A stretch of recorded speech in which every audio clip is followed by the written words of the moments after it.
welcome back to our Sunday Scramble, the extended edition. Okay, so on this part, I'm going to give you guys some novel ideas to pair with characterization teaks, regardless of grade level. And I'll kind of hone in on what I think each one I will show you will be best to help your students with. And then you can kind of pick and choose or come up with a novel idea of your own that you know would fit in some of these molds.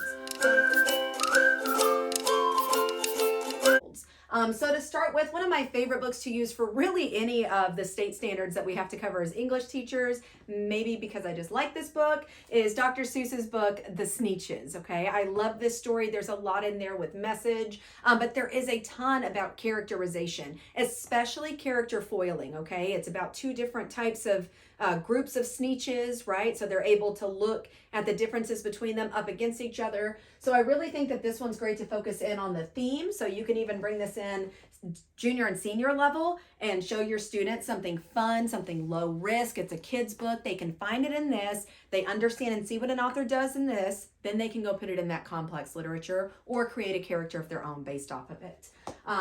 So for character motivations and theme, both in there and character foiling. I think this is a great low risk way to introduce it. Have the kids sit on the rug, read them the story, be elaborate about it. It's a really fun story to read and kind of bring them back into that primary atmosphere so that you can talk about big scary words after tricking them with a fun engaging book. Another one that kind of levels up a little bit is The Frog and the Toad. See, I'm themed out today. Also now my warm up from earlier made sense. The would you rather be a frog or a toad? Maybe you want to pick between those instead of frog or snake. This is consists of a bunch of short stories. So you can definitely do it in one class period and introduce this. This book is great to be able to show the character behaviors. Frog and Toad go on a lot of adventures and they're very different in their approaches to how they do things, solve things when they come across problems. So it's great to dive into the characters. You can make it fun, silly, engaging. It's a little bit more of a rich text, but definitely still like I'm introducing the lesson. Let's understand these complex concepts in an easy text. To bring something into the classroom that may be a little more relevant and on age is a book called How It Went Down. I love this book. I'm big on urban fiction. Maybe it was the school that I taught at. The students were really into it. I could find a lot of titles that they would want to read, which is always good when you're making students read. It helps if they like what they're reading, right? But this one has a ton of different perspectives. Each chapter is named after a specific character and it tells the story from what they saw and what they experienced, but all the same story. So it's great for characterization. It's really good for author's development. Why is the author using the characters in the way that he does to tell different perspectives of the story? There's a lot of depth here. And of course, you've got a lot going on with different characters and character foiling and moral dilemmas. I mean, there's all the good stuff in here. So if you want a newer, more engaging text for your students, this is a great novel to do that with. Next up, we're going to jump into some of the classics. Pre-AP and AP teachers, I know this is especially important that we get this text knowledge in front of them for when they want to take those AP exams and get those credits. And it's also just nice to know that they walk away from the year knowing who Shakespeare is and at least one thing he wrote and maybe a couple of the other big names in literature. So I love using Romeo and Juliet. Again, I taught 9th grade English primarily, so this was a good starter Shakespeare. I think you can do it honestly at all levels, especially with the characterization teak. You can focus on character foils, the Montagues, the Capulets, right? Romeo and Juliet themselves, the mom and the nurse. You've got a lot you can play with in there. Historical and cultural settings, right? The kids have to immerse themselves in this day and age to even be able to understand why the characters act and feel the way they do. A lot of our students nowadays can't really understand the concept of being told who you can and can't be with, and think that they would just say, well, I wouldn't listen to them. And so they really need to understand that that's not how it worked back then. And that's why it influenced these characters to think, act, believe, and do the things that they did. And finally, literary devices. It's Shakespeare, guys. He drips all kinds of stuff. He created half of the literary devices that we have on the list. So it's amazing for that. But one thing I do recommend is while you do show them actual Shakespeare language, please make sure you cover that up front because it's honestly its own language. You know, it's scary, it's intimidating. They're not used to talking like this. Their brains shut down. So instead of jumping straight into that, I love starting with a No Fear Shakespeare, especially at the high school level. And if you go 7th and 8th grade, you can find they have so many of these guys, these graphic novel, comic book setups. Okay, and then they have Romeo and Juliet, the movie, right? And you can show them that in other contexts because it's been redone so many times, but that concept is still there and you can really focus on the characterization.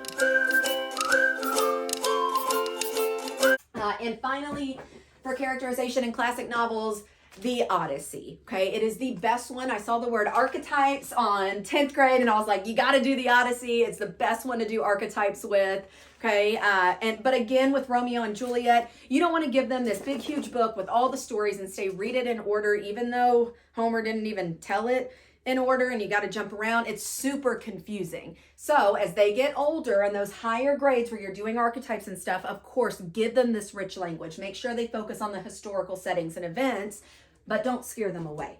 Okay, there's a beautiful graphic novel of the Odyssey that actually has it in the same order as the book. It uses a lot of the exact text from the book. It's not paraphrasing, which is beautiful. They get a picture with the actual rich language. And then you can find all kinds of little ones like that Romeo and Juliet for each individual story in the Odyssey because it's so dense and thick, full of short stories. So you can absolutely break it down at any and all grade levels. The Odyssey is great for archetypes, of course. I think this is where archetypes were kind of created and stem from. So what better text to use to teach it? Moral dilemmas, like Odysseus has a problem every minute of every day of every hour for like 20 something years. Okay, so it's great for moral dilemmas. And again, literary devices. It's an epic. So even being able to point that out to them and understand that poetry doesn't always rhyme and it can be as long as a novel. Okay, and being able to find those things is pretty incredible and higher level. But you can absolutely look at all of the characters throughout it and hit every single one of these grade level teams. And finally, for a short story, I'm a big advocate of short stories. We've got short class periods, so why not have a short story that they can actually hear within 1 to 2 class periods? The Most Dangerous Game by Richard Connell is great for characterization and also great for setting if it's one you're thinking of for that. Plot's also easy. I just like The Most Dangerous Game, okay? It's been turned into a movie a couple times. There's some series out there. I know there was a recent show done with some of my favorite people that, you know, I've followed along forever. So there's a lot out there where you can pull in that multimodal and really keep them engaged in it. And it's especially good for character foiling between the 2 main characters that you see in the book. It has a twist ending. The kids don't see it coming and they love it. Okay, so you can kind of talk about those literary devices, element of surprise, and go down that road if you want to. I hope that this helps give you some kind of start in figuring out, okay, what am I going to use? What novel am I going to use to be able to introduce these and make sure that your students truly get them? I love designing my lessons with a low risk children's type book up front or something that's funny or personal to my life and get them engaged and tied in so that they're not scared of the big 83 syllable word. And then we can go put it into some rich text after they've gotten comfortable with the concept. Hope this helps you guys, gives you that good starting point. Again, give me some feedback on this. It's my first follow-up video, and I will be creating resources for the activities ideas that I listed earlier, and those I will end up selling at some point. I may throw in some freebies every now and then if you sign up for all the stuff I'm going to be pushing out your way soon. So again, I hope you guys have a great week. I hope this was a good extension. Leave me some feedback. I'll see you next Sunday. Bye.